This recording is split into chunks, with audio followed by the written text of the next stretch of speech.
আলহামদুলিল্লাহ আমরা ফাইনালি জাহাজটাকে উঠানোর পরে এখন নামানোর আমাদের যে কাজগুলো ছিল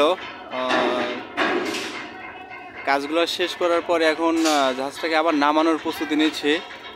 তো জাহাজটাকে অলরেডি লুজ করা হয়ে গেছে, জাহাজ অলরেডি নিচের দিকে রান করতেছে, পানির দিকে রান করতেছে। ফাইনালি অনেক হার্টবিট কম্পন আছে, অনেকটা ভয়ও আছে। আল্লাহর অশেষ রহমতে যেন তার মানে আর পরবর্তীতে কোনো কাজ না থাকে, কারণ একটা কাজ শেষ করার পরে যদি ওই জাহাজে আরও কিছু কাজ থাকে তাহলে সেটা যে আসলে কতটা কতটা ভয়ানক হয় বা কতটা যে দায়িত্বশীলতার জায়গা থেকে যে প্রশ্নগুলো আসে, তো আশা করি সে প্রশ্নগুলো আর আসবে না। আল্লাহ হয়তো রহম করবেন বা আল্লাহর কাছে আবারও বলতেছি যে আল্লাহ যেন আর কোনো ঝামেলা না থাকে, কারণ একটা কাজ নিয়ে অনেকটা সময় আমাদের পার হয়ে গেছে।